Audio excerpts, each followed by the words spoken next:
बिस्मिल्लाहिर्रहमानिर्रहीम। एक टॉपिक है real and apparent weight. Real and apparent weight. Weight क्या होता है? Weight gravitational pull of earth है। ज़मीन हर बॉडी पर उतनी फोर्स लगाती है जितना बॉडी का वेट होता है। इसको हम W से शो करते हैं। W is equal to mg होता है। तो जो W है ये बॉडी का रियल वेट है। जिस फोर्स से ज़मीन किसी बॉडी को अट्रैक्ट कर रही है, that is real weight of the body.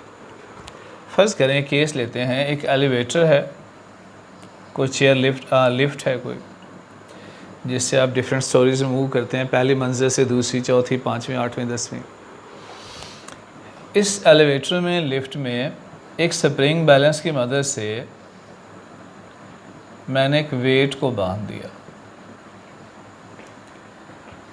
अब स्प्रिंग बैलेंस, इसका वेट बढ़ेगा, ठीक। इसका वेट W है, रियल वेट, जो कि वर्टिकली डाउनवर्ड अट कर रहा है। अगर इसके वेट में कोई चेंज आएगी तो स्प्रिंग बैलेंस को रीड करेगा। जो स्प्रिंग बैलेंस की टेंशन है, जो कि स्प्रिंग बैलेंस वैल्यू को पढ़ रहा है, जो टेंशन इन द स्प्रिंग है, it is the apparent wait.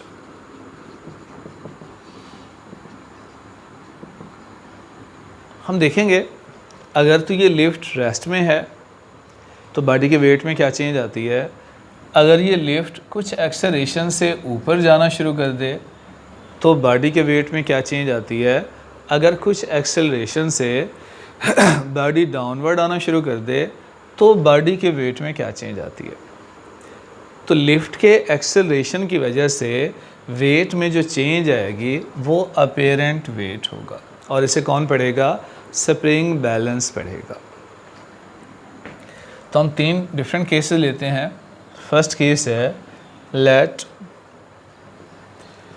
Lift is at rest. फर्ज करें लिफ्ट रेस्ट में है, इस बॉडी पर दो फोर्सें लग रही हैं, W और टेंशन। वेट डाउनवर्ड है और स्प्रिंग में टेंशन अपवर्ड है।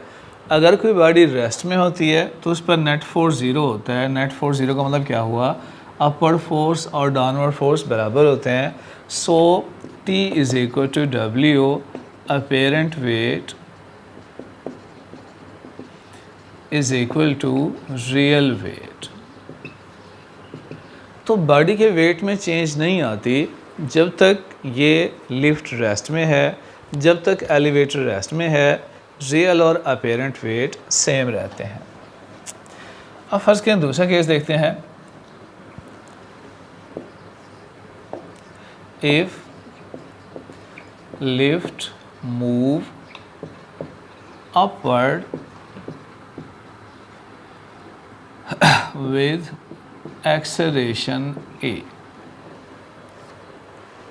इस लिफ्ट ने ऊपर जाना शुरू कर दिया A एक्सेलरेशन के साथ, अपवर्ड मूव कर रहा है और इसमें एक्सेलरेशन भी है। क्या एक्सेलरेशन है? A।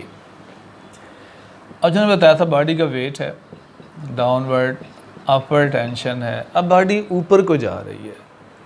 कोई बॉडी कहाँ मूव करती है? जिस डायरेक्शन वाली फोर्स ज़्यादा होती है। अगर बॉडी अपवर्ड जा रही है, गोया अपवर्ड फोर्स ज़्यादा है, डाउनवर्ड कम होगी। फर्स्ट करें, डाउनवर्ड फोर्स 10 है और अपवर्ड 15 होगी। डाउनवर्ड 10 न्यूटन है, अपवर्ड 15 है, तो बॉडी ऊपर जाएगी।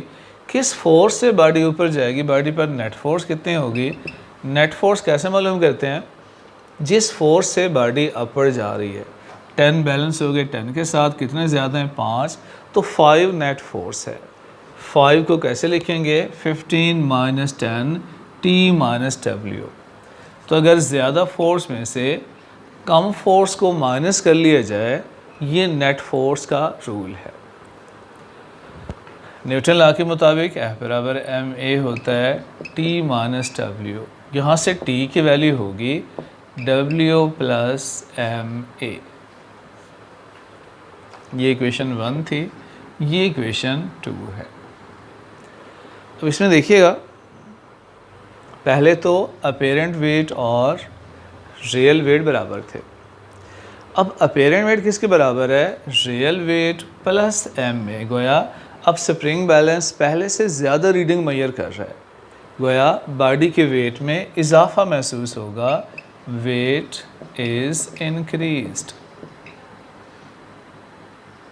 कितना इंक्रीज हो गया? M A. डिपेंड करेगा किस एक्सेलरेशन से लिफ्ट अपवर्ड जा रही है। तो एम ए वेट में इजाफा हो गया when lift move in upward direction with some acceleration. अब अगर थर्ड केस देखते हैं, if lift move down with some acceleration A. अब लिफ्ट ने नीचे आना शुरू कर दिया। अब जो एक्सेलरेशन है वो डाउनवर्ड है। अब लिफ्ट नीचे को आ रही है। अब चूंकि लिफ्ट नीचे को आ रही है, गोया डाउनवर्ड फोर्स अब ज़्यादा हो गई, अपवर्ड फोर्स कम हो गई, इसलिए बॉडी नीचे को आ रही है। किस फोर्स से बॉडी नीचे को आ रही है? नेट फोर्स क्या है? नेट फोर्स कैसे मालूम करते हैं? ज़्यादा फोर्स में से कम माइनस कर लें, W minus T, that is net force acting on the body. F is equal to ma W minus t.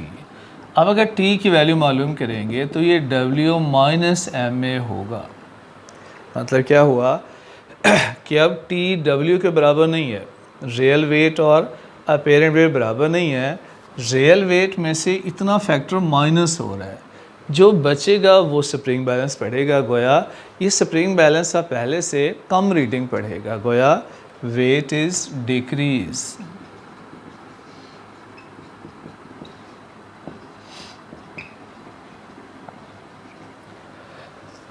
तो आप वेट में कमी फील होती है।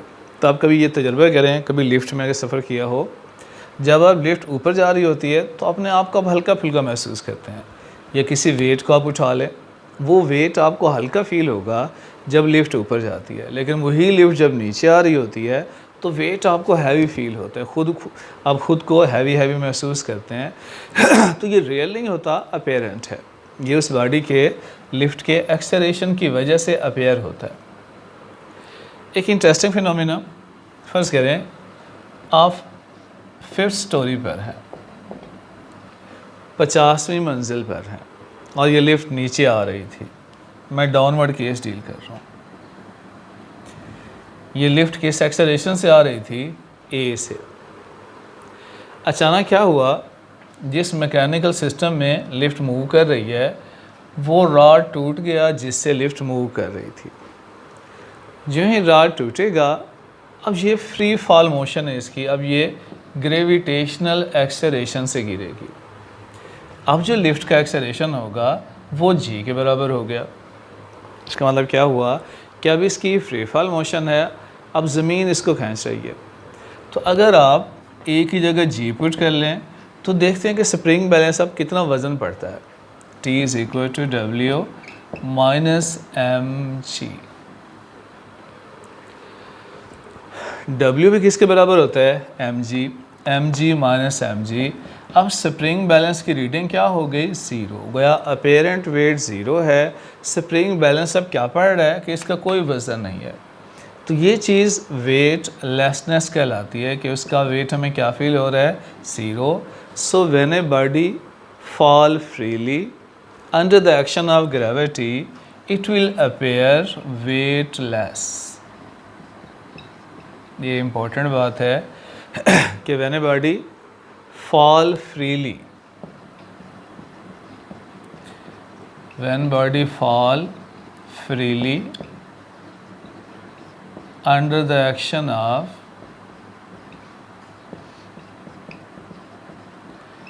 gravity, it feel या it appear weightless।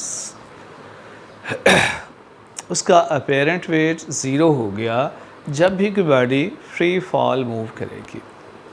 ठीक है, फर्ज करें आप भी लिफ्ट में थे,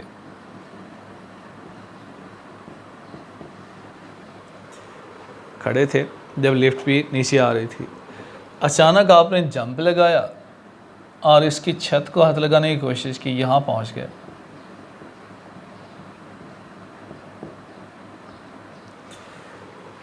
फर्श और छत के दरमियान में पहुँचे हुए थे, तब ये रस्सी टूट गई। ठीक है, अब लिफ्ट ने नीचे आना शुरू किया। क्वेश्चन मेरा ये है कि जब तक ये लिफ्ट ज़मीन पर नहीं टकराती, बताइए आपकी पोजीशन क्या होगी? फर्श पे गिरेंगे, छत पे जाके लगेंगे, या यहीं दरमियान में ही रहेंगे? ठीक है, जब तक ये ज़मीन पर नहीं टकराते आपकी पोजीशन क्या होगी? इसका आंसर मुझे दीजिए। एक सवाल है,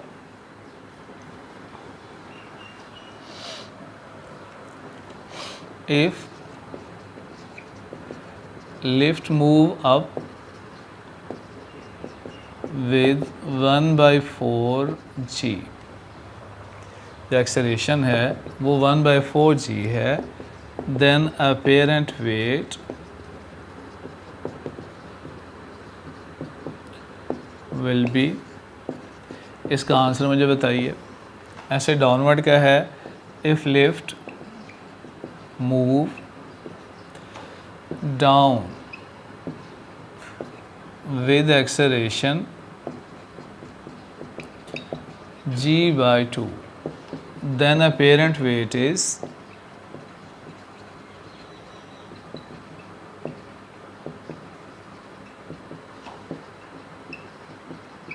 इसका भी बताना है। तो ये दो क्वेश्चन मुझे बताइए। अपवर्ड मोशन इस एक्सेलरेशन से है, डाउनवर्ड मोशन इस एक्सेलरेशन से है, दोनों सूरतों में वेट क्या होगा ये बताना है। ओके, मुझे बता दीजिएगा। Thank you.